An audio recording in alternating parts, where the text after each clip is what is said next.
Hello, and welcome to the first in our series of Photoshop tutorials. We'll be starting today by showing you how to create a new document in Photoshop. To get started, open your Photoshop program.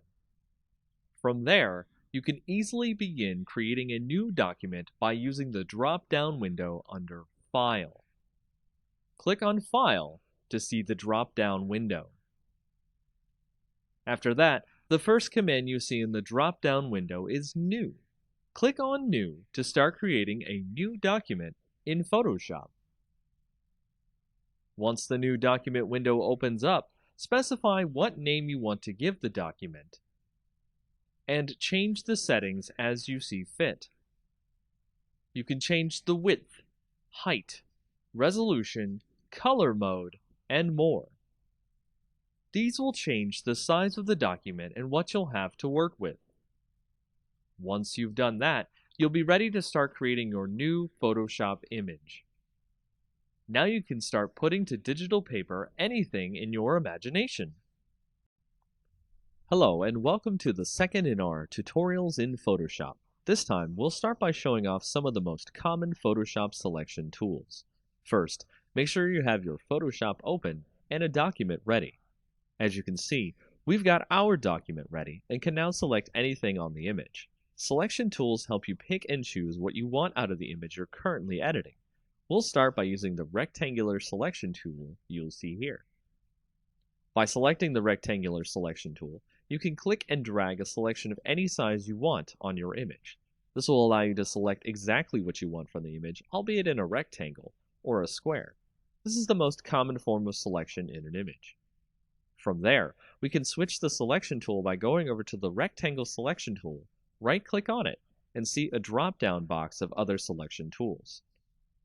We'll switch to the elliptical marquee tool, which allows us to select things on the image not in a rectangular pattern, but in an oval or circle pattern. Once you've selected something with these tools, you might be ready for a little more advanced selection tool, which will allow you to select things in a creative way, the lasso tool. The lasso tool is more interesting than the previous tools because it allows you to select things in a more controlled manner. Your precise movement of the mouse while holding down the left mouse button will allow you to draw out a selection of your choice. As you can see, the tool allows us to create our own selection exactly this way, but it can be very messy if you don't have practice with it. The final selection tool we'll talk about that is common in use is the magic wand. The magic wand is a tool that allows Photoshop to think about what you're trying to select and select them as you click on the parts of the image with the tool. Observe. As you can see, the magic wand has allowed us to select only part of this image, not all of it. It would take many more clicks to get this image the way we wanted, so it may be time-consuming. And that's it for the common selection tools and their uses. Welcome to the third tutorial in our Photoshop series. Before we move on to other topics, let's talk about some of the file types and modes that you will be using to save various files that Photoshop can do. Photoshop can save many different file types, and each one can have a different use in other projects. The default file type that Photoshop wants to use is a PSD file. If you see here, I have saved my previous file that I had open into a PSD file after we have selected parts of it. A Photoshop data file will allow you to have layers, which are editable and a lot easier to manage. Moving on from there, we can see that the document that I have open next is a JPEG file.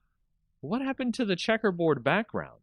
That was the transparency of my previous image, which a JPEG does not support. What if we want to have an image that's not a PSD, not a JPEG, but supports transparency? The file format that can do that is called a PNG. A PNG image allows the transparent data from the PSD to be saved and used, so you can have interesting images and projects that look professional instead of blocky white backgrounds. Next, there's a file format that you might come across that Photoshop can use. It's called the PDF. A PDF, or Portable Document Format, is usually used on readers like Acrobat Reader. With Photoshop, you can open it, however. It will ask you to import the file instead of just reading it normally. The import window here is kind of similar as a new document file.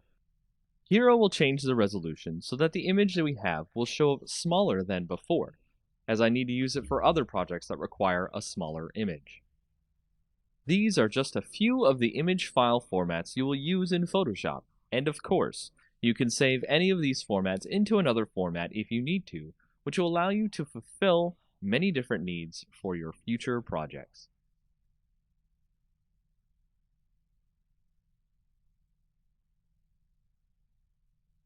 Hello, and welcome to the fourth tutorial in our Photoshop series. In this tutorial, we'll talk about how to crop and resize images, as well as explain what resolution is and how you can get it to work for you. Let's get started. With a Photoshop document open, you can see that I have the image ready to be manipulated. What we'll do today is show off how to crop parts of the image if you need some bits of it for your projects. To crop, click on the crop image icon on the left here. This is actually one of two ways we can crop the image as well, and I'll show the second in a moment. After you click it, like before, drag a selection out of what you want to crop the image to. Cropping the image means you select those parts of the image and only those parts. When you're ready, right-click and select Crop. The second way we can crop the image is to go back, select an area with the Selection tool, and click Crop from the Image drop-down menu. Next, we'll go over how to resize an image. Resizing is a great way to get an image into a smaller or larger specified size for a client on a job or a project you're working on. First, have your image ready, then click the Image drop-down menu. Click Image Size. From there, you can see we have a menu similar to our initial New Document window, where you can change the size of the image. If the little link icon is there, this means that the image will keep its ratio as you change the size. Change the size to whatever you wish, and it will do it for you after you press OK. Need something at 800 width? It'll change the size of the image to fit that width and change the height accordingly. Lastly, I'll talk about resolution. As you can see here on the Image Size Properties window, you can see here that the resolution is 72 pixels per inch. That means the image itself will not be very large. If we change it to something like 300 pixels per inch, the image will be very large, and this is a good way to get your image to scale up quickly for banners, or scale it down so that you can fit it inside a smaller file size. Welcome to the fifth in our tutorial series on Photoshop. Here we'll be talking about how to work with layers on our Photoshop document. What are layers? Simply put, layers are the way how we can organize our image easily and smartly.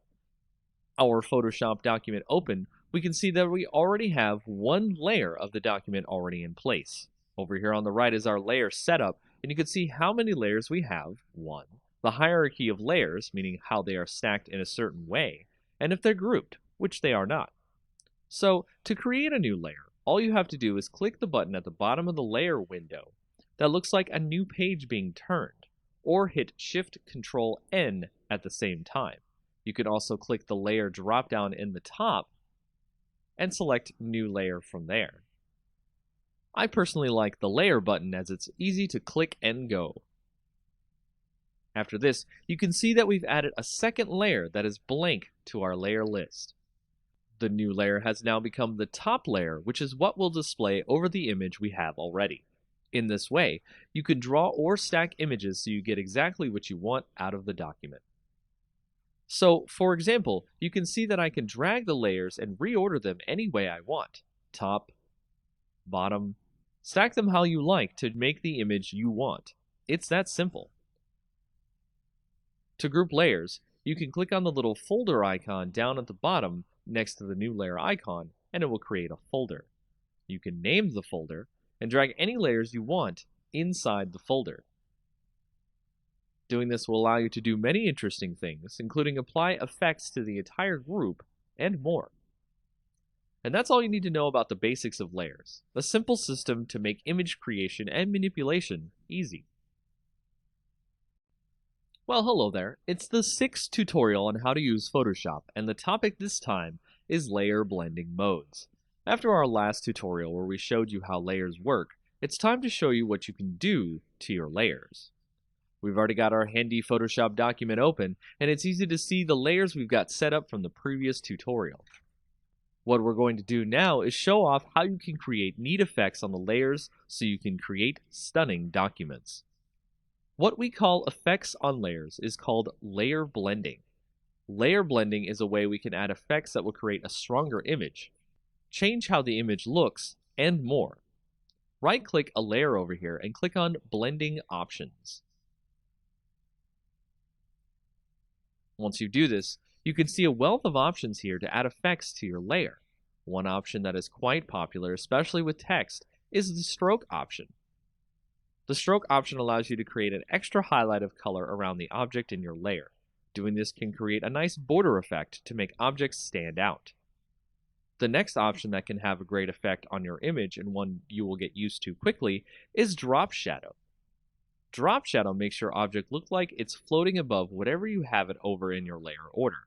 You can adjust the direction of the shadow, the opacity, and much more.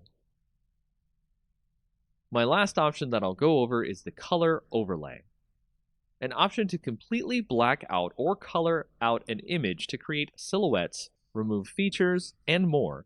The color overlay can allow you to create some interesting backdrops for your future images. There are more options in the layer blending menu, and I encourage you to check them out and see what works best with your images. Welcome to our 7th tutorial in Photoshop. This time we'll focus on the text tool, one of the most used and favorite tool by topographers all over the world. Start by clicking on the T icon on the left. As you can see, I pretty much can type anything I want in my text font picked from the side here.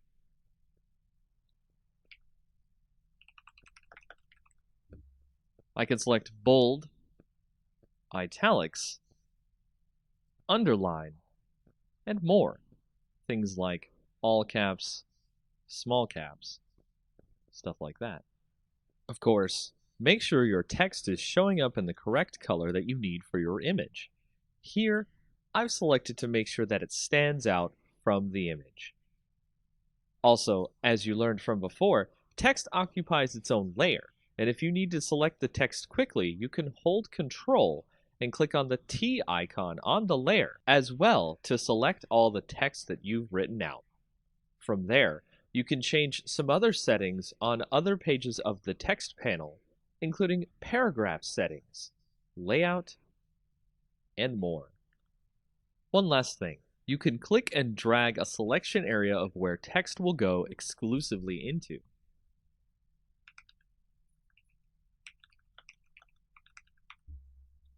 Text has a lot more functions that you can use with it, including vertical, if you so choose.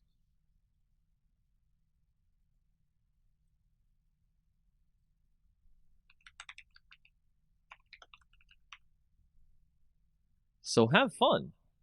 The 8th in our tutorial series in Photoshop, let's go over how to create a great glowing text effect and build on our previous tutorial of the text tool. Here we have our text. To create a great look for our text and have it stand out on our image, let's go into the layer blending modes. You might remember these modes from a previous tutorial.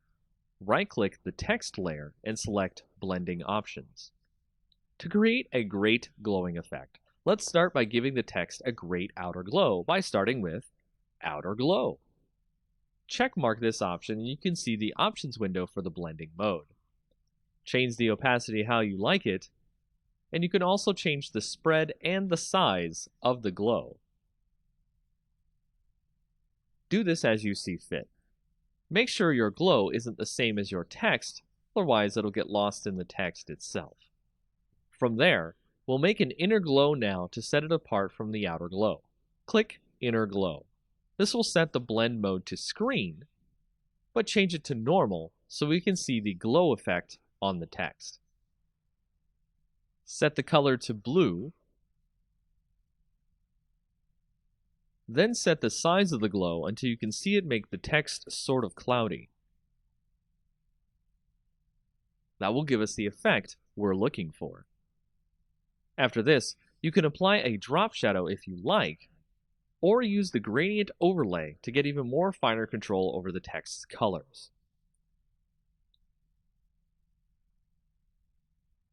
Doing this will make your text stand out more than usual, and of course, tweak it how you like it or how any client or product needs. Have fun!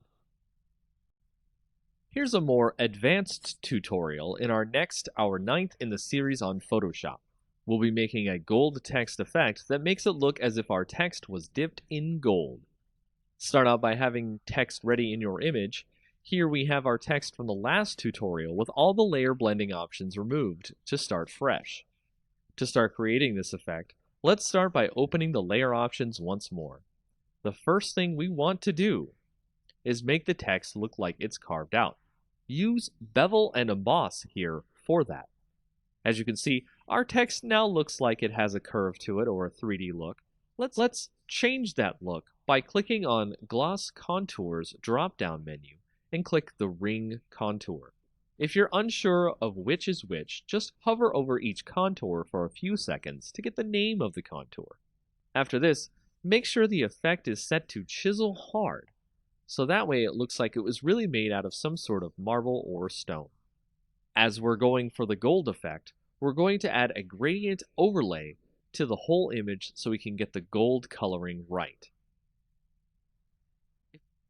If it's not already, we'll set the gradient to the first gradient setting, foreground to background, by clicking the gradient drop-down menu. Then, click the gradient itself to open the color picking menu. We'll set the colors here by double-clicking the color spots here on the bottom of each gradient to something yellow and brown so that it looks gold.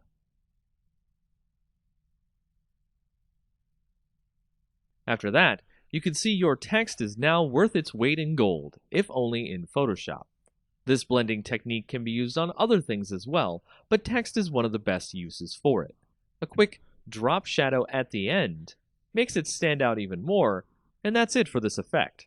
Simple, yet effective. Welcome to the first in our tutorials on working with GIMP, the new image manipulation program. This program is a free program that allows you to do similar things to Photoshop, as well as other image editors. Opening the program, we can see that GIMP usually opens with a multi-window mode, the main image window, the toolbox, and the layers box. Similar to Photoshop, GIMP can also work with layers. In case you accidentally close any windows, you can click Window, Recently Closed Docs, and reopen them. If you like the single window mode, which is similar to Photoshop, click Window, then click Single Window Mode. Many of the different windows and dialog menus that you'll use will come from the Windows dropdown at the top. For example, if we need to use layers often, which will very much be the case, we go to Windows dropdown, Dockable Dialogs, and we can see the entire list of tools we can use for our setup.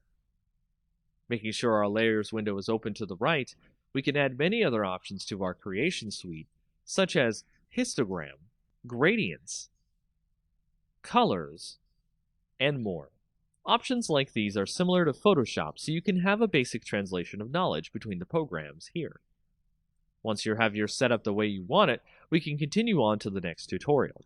From here, I'll be working with GIMP as a single window setup so that it makes it easier for tutorials and showing where options are in future tutorials.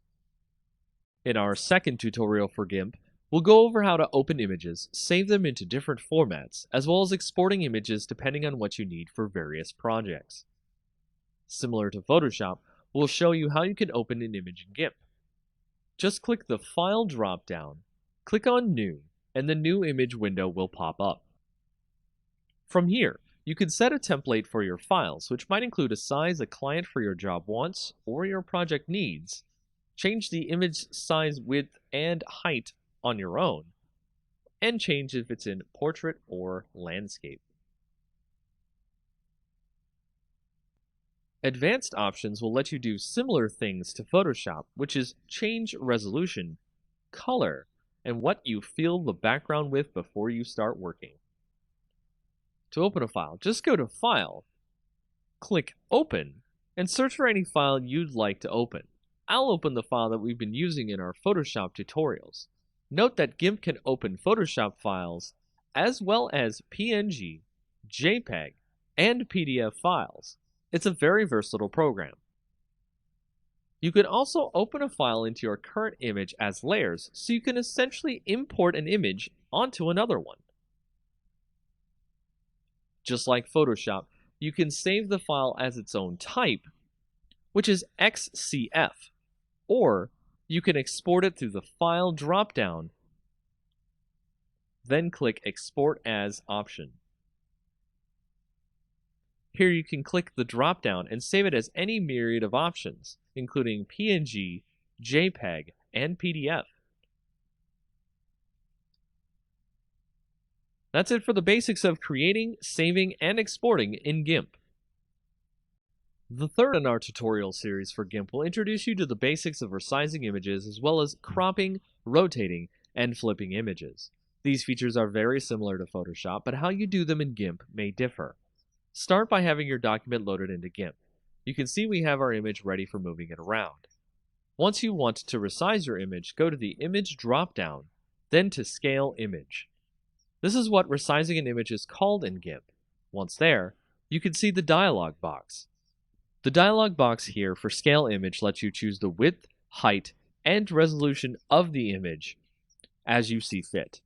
You can also change the quality of the image here as well.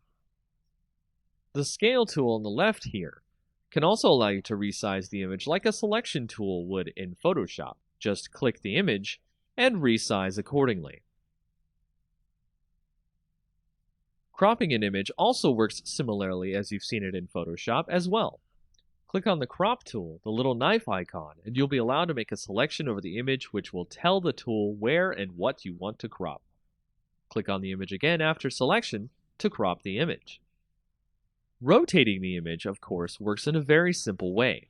The Rotate tool is next to the Crop tool, just to the right.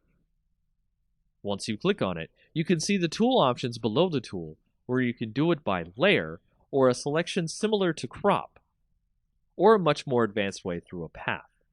We'll just use the layer Rotate. Click on the layer you want to rotate in the image, and you can use a slider to rotate left or right, or set the angle yourself.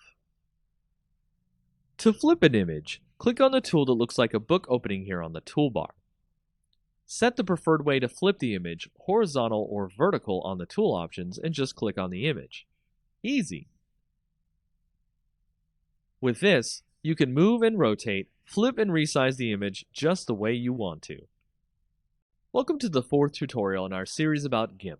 In this tutorial, I'll talk about how layers work in GIMP, as well as how to move layers, resize them, and merge them. As you can see, I have my image ready in GIMP, so get ready to work with the layers in it. Over to the right, you can see the layers list. The icon at the top of the box here shows layers as stacks of paper to help you visualize what you're doing. If I want to quickly move one layer on top of another, you can just drag the layers in order to reorder them. Layers, like Photoshop, are the best way to organize your data and create complex and interesting images from past parts of your project and make it visually stand out. To create a new layer, all we have to do is click on the New Page icon at the bottom of the Layers window on the right. Doing so will bring up a dialog box that will ask us what to call the layer, what size of the layer we want, which will default to the size of the image, and what to fill the layer with. To resize any layer, just right-click on the layer, then click on Scale Layer. Doing so will open another dialog box that will allow you to change the size of the layer's width and height. You can also use the Scale tool from the previous tutorial. Merging layers is also pretty easy as well. Just order the layers you want to merge, with the topmost layer being the one you want to merge with the layer below. Right-click the layer, and then click Merge Down. It will add the layer you right-clicked onto the layer beneath it, becoming one layer. After that, you should now know how to merge, move, and resize layers as you see fit.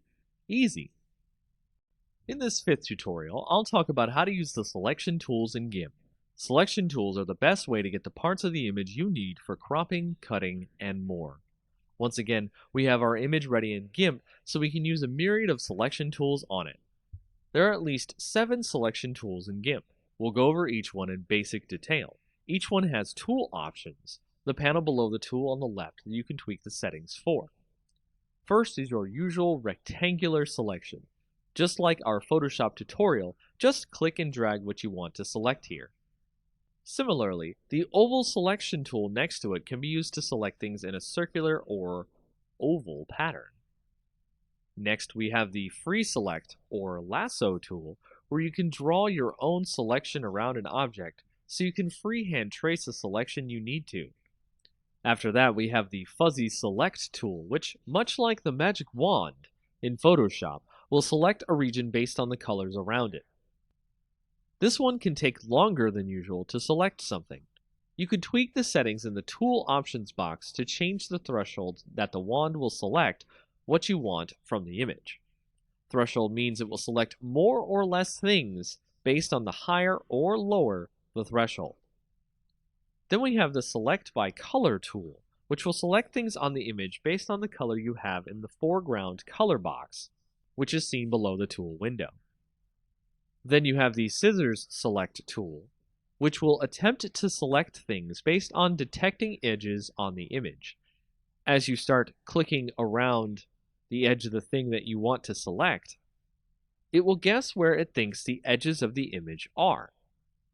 And you can guide the points of the selection so that the program can figure out where the edges of the thing you're selecting is.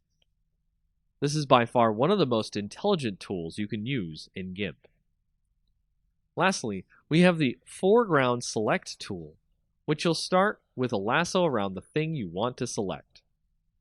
Once you've selected part of the image, it will create a blue mask over the image. Then you'll be able to mark what you want the selection to pick up out of the image.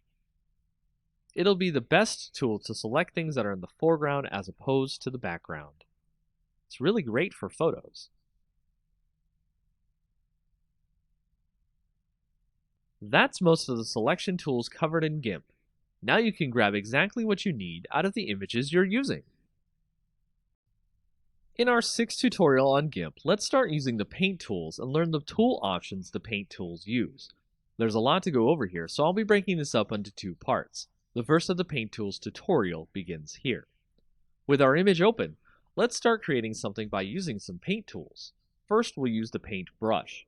Make sure to check the tool options on all of these, as they will be very useful for doing what you need with each one. In the tool options here, you can see that there's a mode setting, opacity to your brush, what the brush looks like, how hard it is, think like an actual brush on an image, how soft or hard do you want the tip to press on the painting, the size of the brush, angle, and more. For now, we'll just leave it as is and create a quick square. Next, we'll move on to the bucket fill tool.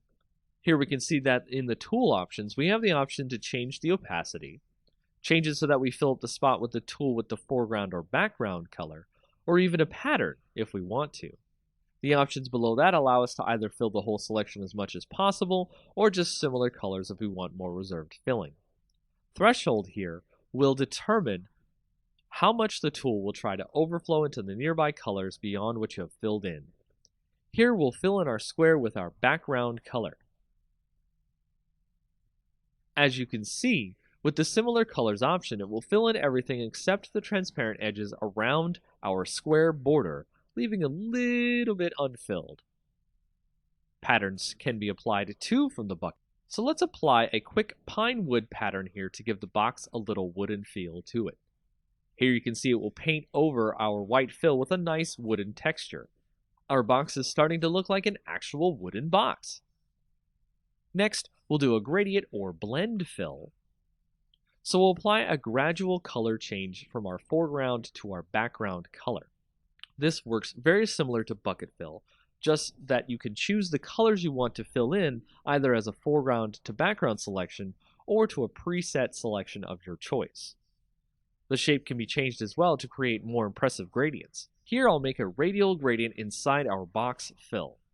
Make sure you select what you want to gradient as well, otherwise you'll add the gradient to your entire layer. Click and drag to determine what direction you want the gradient to go. The ink tool is similar to the paintbrush, but it creates an ink-like pool of color that works similar to real ink. The longer you stay on a spot, more comes out, and the strokes ebb and flow, much like real ink. Change the options as you need in the Tool Options window. We'll draw a little smiley face on our box. The airbrush tool is very similar to an actual airbrush, where a constant flow comes out that allows you to quickly touch up or brush color onto the image in a way that can be modified. As you see in the tool options, one of the important settings is rate, and the other is flow. Tweaking these will change the way the airbrush comes out. Watch as I set the flow to about 20. And see what happens. Now, 30.